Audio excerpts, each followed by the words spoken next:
মানব ইতিহাসে কিছু মুহূর্ত আছে যেখানে মানুষ শুধু পৃথিবীতে বেঁচে থাকার কথা ভাবেনি, ভেবেছে আকাশের ওপারে কি আছে। আজ সেই স্বপ্নকে বাস্তবে রূপ দিচ্ছে স্পেস এক্স। একসময় মহাকাশ ছিল শুধু সরকার আর বিজ্ঞানীদের সীমাবদ্ধ এক জগৎ, কিন্তু আজ ফ্যালকন 9, ফ্যালকন হেভি আর স্টারশিপের গর্জনে মানবজাতি আবার নতুন করে স্বপ্ন দেখতে শিখেছে। ফ্যালকন 9, যে রকেট বারবার পৃথিবীতে ফিরে আসে। যেখানে এক সময় একটি রকেট শুধু একবার ব্যবহার হতো, সেখানে স্পেস এক্স দেখিয়েছে ভবিষ্যৎ পুনর্ব্যবহারযোগ্য প্রযুক্তির। ফ্যালকন হেভি মানব ইতিহাসের সবচেয়ে শক্তিশালী রকেটগুলোর একটি, যে রকেট পৃথিবীর সীমাকে চ্যালেঞ্জ করেছে। আর স্টারশিপ শুধু এটি রকেট নয়, এটি মানব সভ্যতার পরবর্তী অধ্যায়ের দরজা। মানুষ সবসময় সমুদ্র পাড়ি দিয়েছে, পাহাড় জয় করেছে, অজানাকে খুঁজেছে। আজ সে অজানা হলো মহাকাশ। কারণ সত্যটা হলো, একটিমাত্র গ্রহের উপর নির্ভর করে কোনো সভ্যতা চিরকাল টিকে থাকতে পারে না।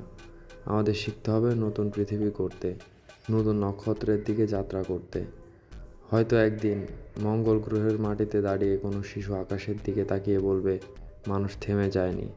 আর সেই পথ চলা শুরু হচ্ছে এখনই। এটি শুধু প্রযুক্তির বিপ্লব নয়, এটি মানবজাতির বেঁচে থাকার লড়াই।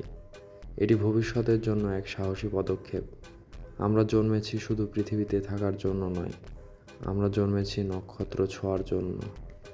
আর ভাবুন তো, যদি অতীতের মানুষ ভয় পেত, যদি তারা সমুদ্র পাড়ি না দিত, নতুন মহাদেশ আবিষ্কার না করত, তাহলে আজকে সভ্যতা কখনো তৈরি হতো না।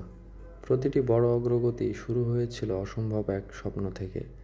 আজ স্পেস এক্স সেই অসম্ভব স্বপ্নকে বাস্তবের পথে নিয়ে যাচ্ছে। স্টারশিপ শুধু মঙ্গল গ্রহে যাওয়ার পরিকল্পনা নয়, এটি এমন একটি প্রযুক্তি যা একদিন মানুষকে বহু গ্রহের সভ্যতায় রূপান্তর করবে। হয়তো একদিন পৃথিবীতে কোনো বড় দুর্যোগ আসবে, হয়তো সূর্য একদিন নিভে যাবে, কিন্তু যদি মানবজাতি তখন অন্য গ্রহে পৌঁছে যায়, তাহলে মানুষের গল্প শেষ হবে না। এ কারণেই মহাকাশ অনুসন্ধান শুধু বিলাসিতা নয়, এটি মানবজাতির ভবিষ্যতের নিরাপত্তা। আর সবচেয়ে সুন্দর ব্যাপার হলো, আজকে শিশুরা শুধু বইয়ে মহাকাশ দেখছে না, তারা বাস্তবে রকেট আকাশ ছুঁতে দেখছে। তারা আবার স্বপ্ন দেখতে শিখেছে। কারণ যখন একটি স্টারশিপ আকাশে উঠে যায়, তখন শুধু এটি একটি রকেট উড়ে না, উড়ে যায় কোটি মানুষের আশা, কৌতূহল আর ভবিষ্যতের স্বপ্ন। মানুষের যাত্রা এখনও শেষ হয়নি, এটি কেবল শুরু।